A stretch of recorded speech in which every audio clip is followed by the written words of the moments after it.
First question for Zach. Let's start down there at Matt on the left. Hey, Zach, I'm wondering if the experience of pitching deep into November last year, how has that prepared you for this time to maybe, with your body or your mind, both stay fresher? I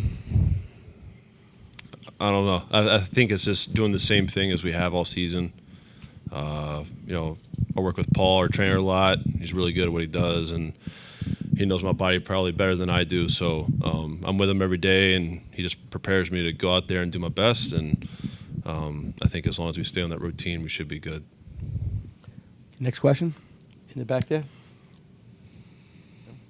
Zach, presumably you've never had a layoff quite like Christopher is facing, but I'm just wondering from a pitcher's perspective, what's the particular challenge of, overcoming that kind of a layoff and maybe dealing with rust? Yeah. As much as you don't like to think that there would be rust, there probably is going to be rust. Just you can throw as many bullpens as you want and whatever it may be. I know he threw it live the other day, so that definitely helps. But I don't know. I mean, he's just got to find it once he's out there quick if he doesn't have it, that type of thing. I think you just got to be quick with adjustments if you aren't where you want to be necessarily. But, he's really came into his own this year, and we have all the trust in him, and that's why he's out there. So really looking forward to watching him. Go straight in the back there, Tom, on the right. Zach, can you give us an idea of what JT has meant for this staff, not only during the year, but in particular from the end of September into the postseason? Yeah, he means everything. I don't shake off a lot. I don't do a lot of scouting report myself. I rely a lot on him and Caleb and our staff, but mostly from JT. He sees the hitters, he watches a ton of video, he writes his own notes, and he's a great catcher and great game caller, and he can hit too. So I think he's one of the better athletes in the game, and with him behind the plate calling the game for me, it makes it a lot easier for me for sure. Back here, Jeff. Zach, in the 14 years since you've been drafted, what have been the changes that you've seen in the development and expectations of starting pitchers? And do you think starting pitchers these days are asked to do as much as they could or should? That's a good question. It's something that I kind of think about a good bit and kind of not at the same time because I can't really do anything about it. But from my shoes, coming up as a top prospect, I was babied a little bit, and that's, I guess, normal. I guess if I was drafting somebody who I thought had potential and a really good arm, I'd probably do the same thing. But at the same time, I think maybe today they're holding them back a little bit too much. You can have all the good bullpen arms that you want. We're talking about the big leagues now. But if your every starter's going 5 innings, it's going to eventually wear down the bullpen over the long run. And the bullpen right now is where they come in big time for us, is in the playoffs. You need them fresh. You need a starter who can go, 5, 6, 7 innings, at least a couple that can go deeper just throughout the season. Those 1 or 2 innings more than other starters sometimes add up over the season. But, it's not my call, and I don't make that investment, so I can't tell you how to do it. But just from, being a starter and running through that process, I would like to see the leash unraveled a little bit more. You gotta pitch in tough situations. You got to pitch fatigued. You got to pitch tired at the end of the season to be able to know how to do that at the big league level. And I think you have to learn that in the minor leagues. When you run out of juice, you still have to be able to pitch. So I think that's big. Down here, Pete. Zach, playing off of Jeff's question a little bit, there's teams in both of these series have used openers at this stage of the season. As a guy who's been a career starting pitcher, how much does that concern you? Do you think it's good for the game, bad for the game? Flip a coin, right? I mean, if you got the guys that do it, I guess it's fine. It does wear on your bullpen a little bit, but that's, like we were just talking about, it's part of the game these days. And I can only control myself, and I think maybe that makes myself put a little more pride into going deeper into the games, so I can allow that to happen and everybody be comfortable with it later after my start. Sometimes I've had the opener, the game before me, and so the next day I'm like, all right, I have to go 7 or 8, like to save the guys. Or I know I have it the day after me. All right, I got to go 7 or 8 at least to be able to make that work, how the team plans on making it work. So, I don't know. It's interesting for sure. Okay, take a few more for Zach. We got Scott in the back on the left. Zach, you mentioned Paul and the influence he's had. Yeah. He was with Red Sox teams that made deep runs, and Yeah. Topper was with Yankees teams that made deep runs. Dave's been with teams that made deep runs. Is there anything you could point to from a training perspective or a strength and conditioning that has kept you guys as a staff as healthy as you've been all year? Yes. Paul's very smart. He knows what he's doing. Like you said, he's been a part of playoff teams. He's gone deep. So is Dabrowski, so is Topper. I mean, those guys have been a part of winning, organizations and teams. And, I think part of that was, Paul just leading us in even before we got deep last year, our offseason plan. We were going to push it back a little bit, but not too far. And maybe start throwing a little earlier than you normally would, just because you're wearing so much on your arm. You don't want it to seize up, by taking your normal rest. So you start a little bit earlier throwing, which was kind of mind-blowing to me, but it worked. And, like that just goes back to, having that trust, player and coach and staff trust. And it's worked out so far. How about in season? Like, has there been more focus or less or whatever on recovery or anything different about just the routine during the season? That's because as a staff, you guys have really avoided, a lot of serious injury. I thought about that last year. During our run was, we haven't had, knock on wood, a lot of soft tissue injuries like, hammies or whatever it may be. Even, just fatigue from the pitchers. You don't see that a lot with us, and I think that speaks volumes to how they handle us and how they treat us and how they just prep us. They're in there, they're working tirelessly, and they're all doing their job. And you got to give credit to them. We're staying on the field, and that's what winning teams do: is stay on the field. Down here, Jake. Stolen bases were up in the regular season more than they've been in a long time, but that number has gone back down to previous levels in October. I'm just curious, do you have any theories as to why that's the case? No. Sorry. No. No, I don't know. Maybe teams are just a little more hesitant about giving up an out, maybe. We got one of the best catchers behind the plate on our team, pop time, throwing-wise. So maybe they're a little more hesitant to possibly get it out. And, you try to, just manufacture runs. And that's part of manufacturing runs. But at the same time, maybe just let your guys swing and try to get the guy over rather than have him still. But I don't know. Have you been more cognizant and hyper aware about mixing up your looks and your timing in October because the game's been a little bit more? Certain players and certain teams, yeah. There's a couple guys on the Braves that you had to be more aware of than others.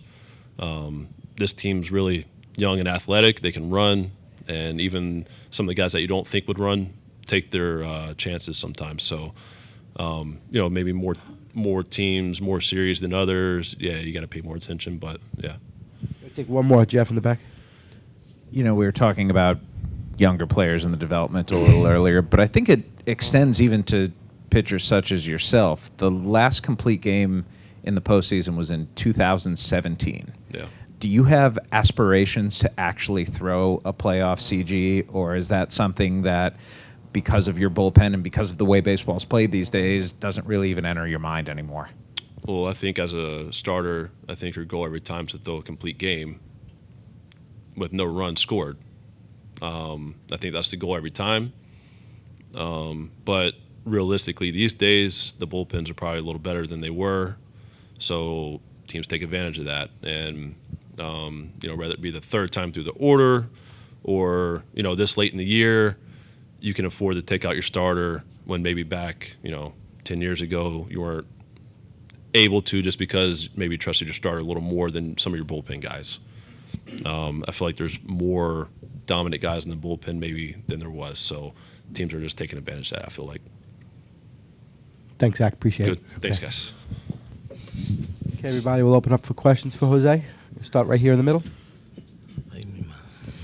O sea, ayer de nuevo, 3 picheos fueron los que necesitaste para apagar el fuego en el séptimo inning. ¿Cómo haces para que verte alimentado por esa presión? Y también, la segunda parte de la pregunta, ¿qué tanto te ha ayudado o te ha ayudado el hecho de haber jugado en Venezuela con La Guaira? So question is, you only needed 3 pitches to get out of that inning, like to pretty much, turn off the fire. And also, the second part of the question is, how much did it help you to play winter ball with Tiburones de La Guaira? Nada, de verdad que fue algo muy increíble. Fue algo muy increíble lo que se vivió anoche. De verdad que soy un lanzador que me gusta la adrenalina y, ¿sabe?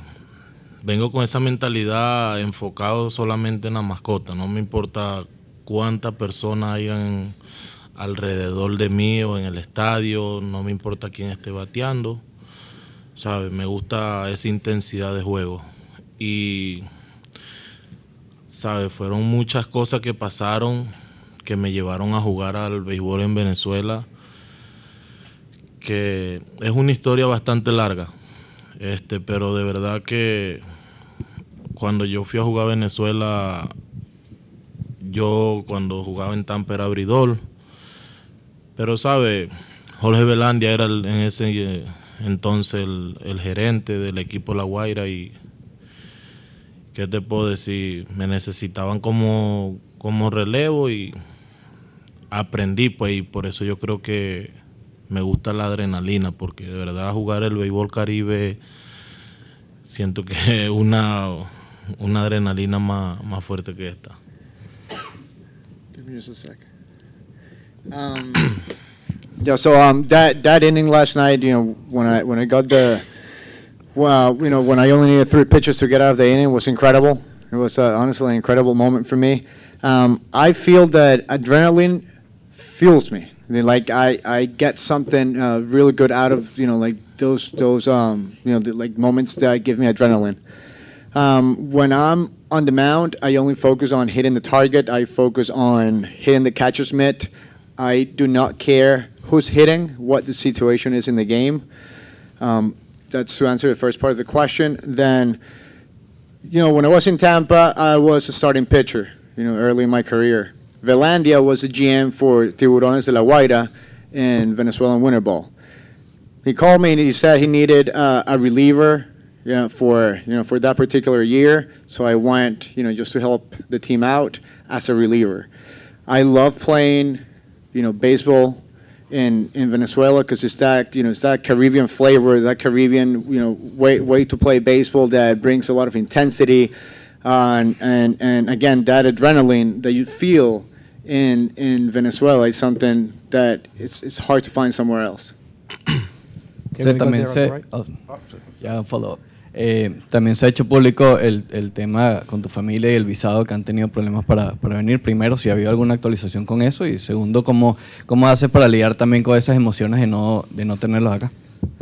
So the question is, as we are all aware, there is a visa situation with Jose's family. He wants to know if there's an update in that regard, and if you can tell us something about that. Nada, mi hermano, creo que es un tema que ya lo he tocado, lo he hablado y, ¿sabe?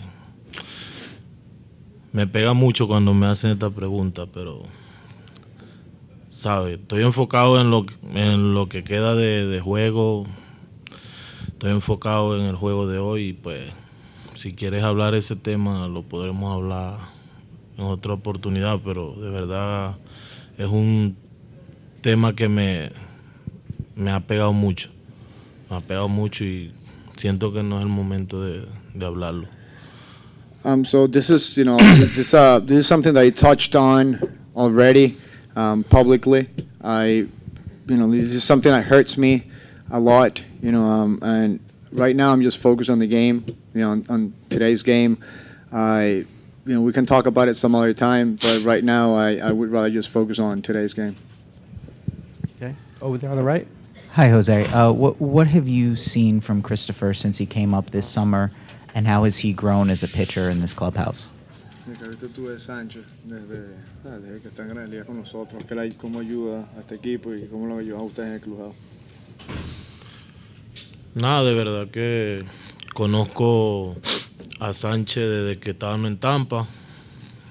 Sabe, para mí es un hermano y sabe, me siento feliz de que está aquí conmigo en esta organización nuevamente y pues de verdad que mi consejo siempre es que lo veo en Spin Trainer es que nada, él está listo para competir aquí, se lo ha demostrado y de verdad la confianza que tiene cuando está en el montículo es increíble, los resultados que nos ha dado al equipo es súper increíble y pues nada, todos confiamos en él, somos un equipo y nada, el mejor de los éxitos en el juego de hoy y nada, a seguir con la mentalidad que traemos desde Spin Trainer.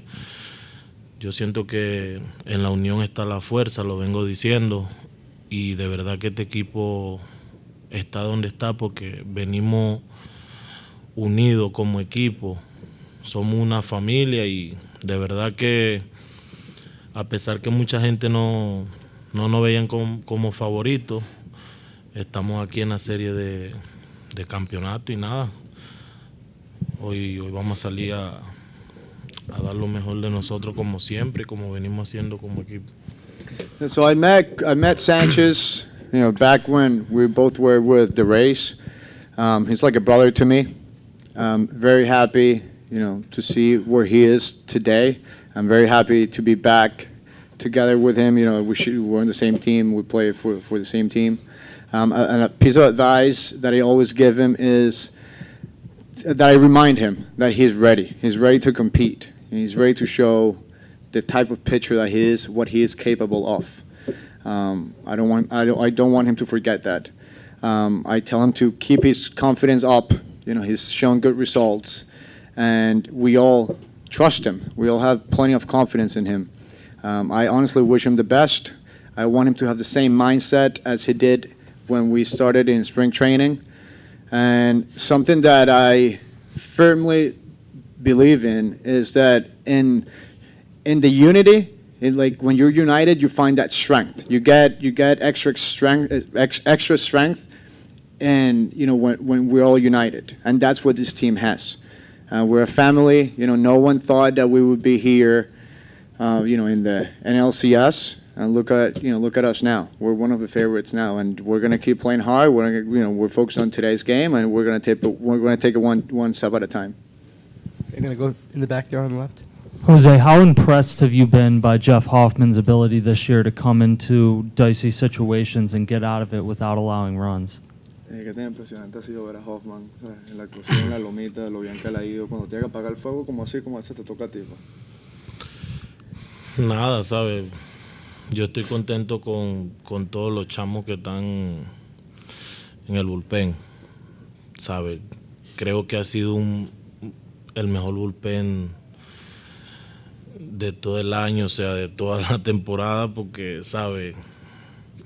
Hay mucha milla y ¿qué te puedo decir? Como se lo dije ayer a Kirk, o sea, no pasa nada, hoy te pasó a ti, vine yo, te reemplacé y nada, mañana es otro día, no ha pasado nada, tremendo juego y nada, si tuve que estar pensando mucho, mira el dinodoro y tira todo por ahí y nada, bombea que mañana es un nuevo día.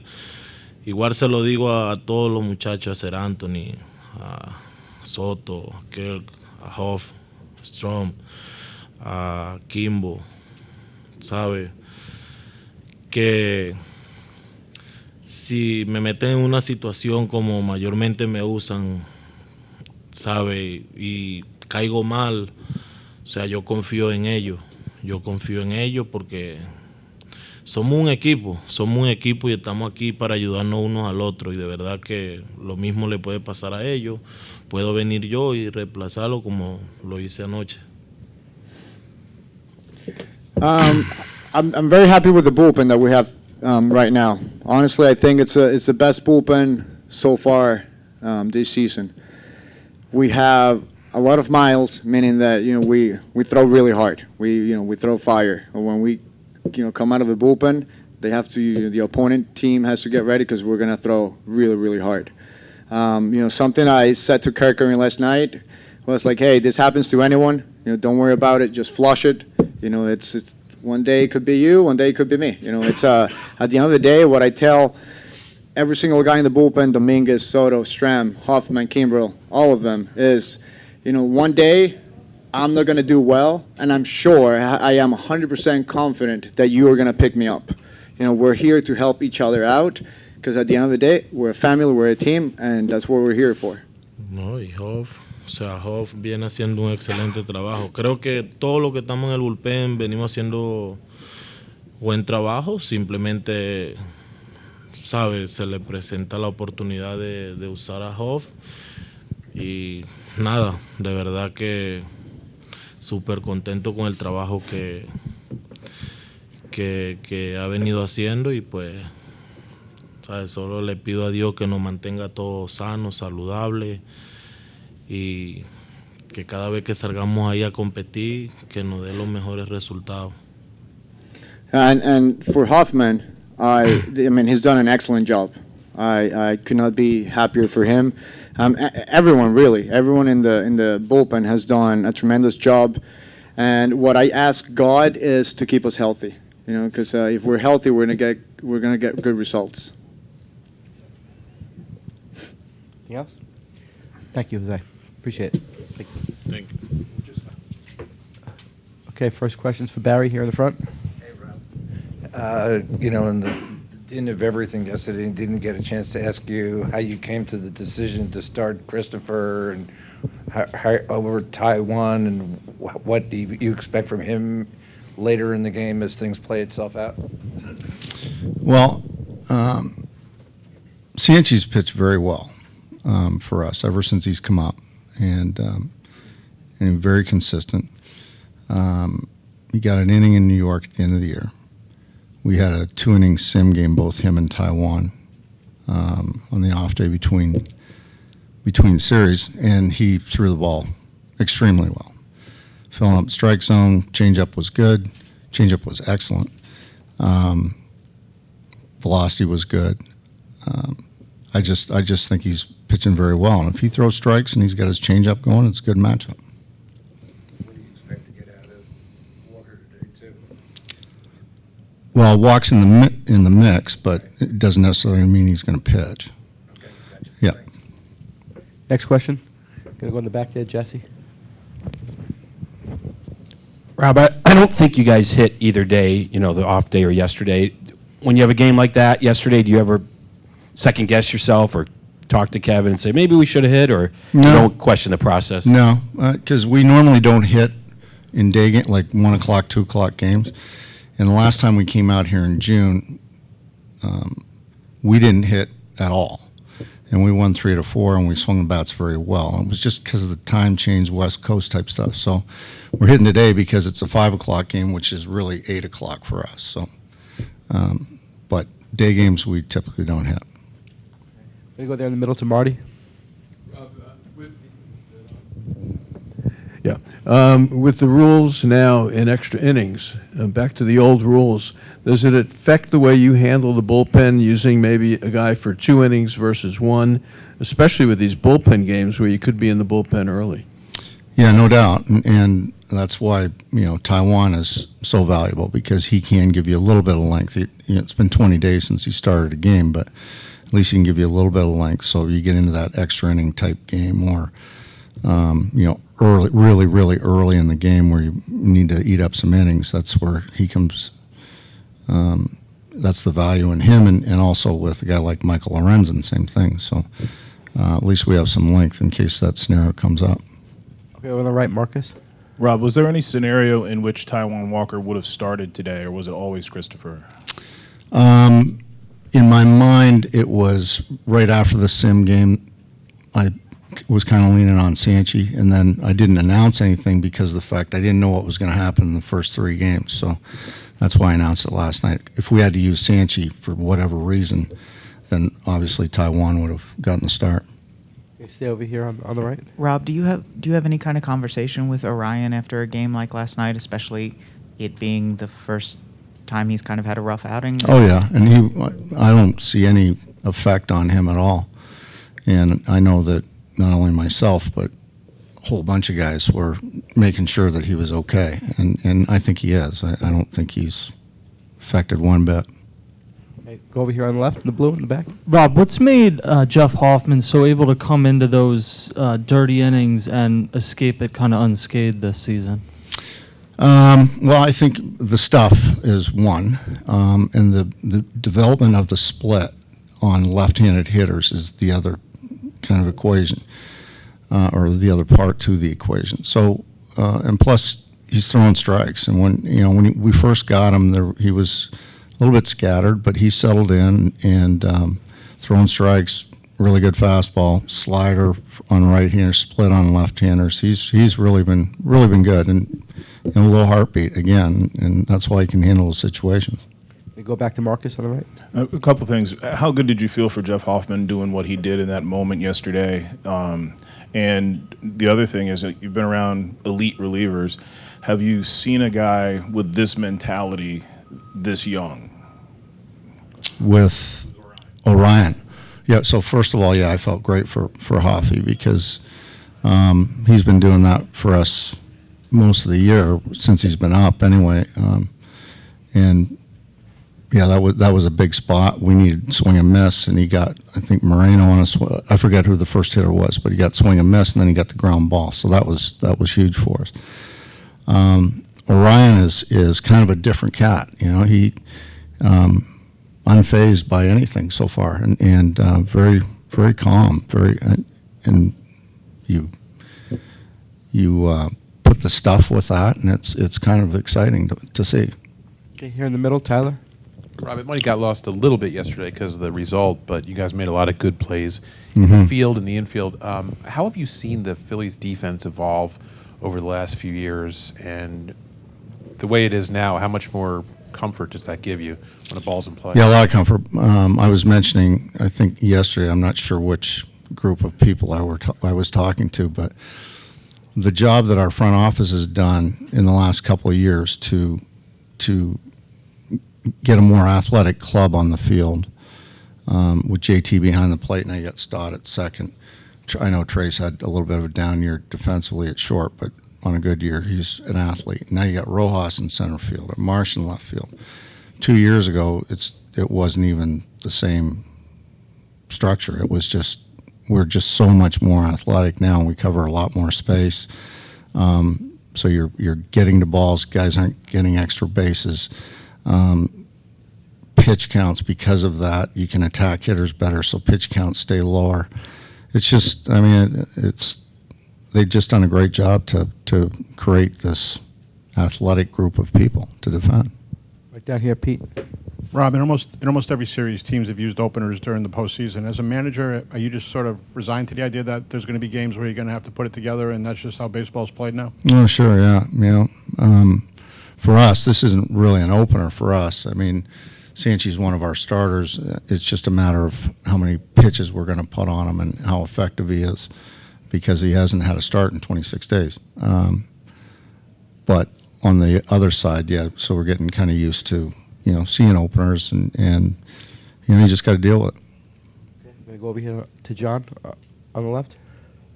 Right down. Oh, the other John. Okay, we'll do John, then John. John and John. Whether it's an opener or a starter or not, in a game like this where maybe not one of your big three is gone, does the bullpen come in kind of on high alert, more energy or anything like that, that they know every one of them may get called on here? Yeah, I think so. Especially they know that Sanchi's probably doesn't have 100 pitches in him, so they'll be out there a little bit earlier than they normally are and be ready to go. And I see you have some wristbands or something like that. Any good luck charms or anything that anybody's given you that you are wearing for somebody? No, one is for childhood cancer, and the other one is for our minor league player that passed away last year. Thank you. Hey, John. You're a little early on my schedule, so I wanted to ask you about the batting practice decision. Any second guess on that? And does it? I mean, maybe I'm all old, but it seems dark in there. Is that an adjustment, or you guys have played here before? Yeah, we played here before, and we've hit here before. We typically don't hit on day games. We just hit in the cages, and we've had a lot of success with it. The last time we were here in June, because of the West Coast and the different time zones, we didn't hit for 4 days while we were here. And we won 3 out of 4. And then we went out to Oakland. We didn't hit there either when we swept them. So it was just something that myself and the trainers and strength and conditioning people have talked about and wanted to try it to see if we can conserve some energy. But now we have a 5 o'clock game tonight, which is really 8 o'clock for us. So we're kind of back on our normal schedule. Thanks, Rob. Thank you. Okay.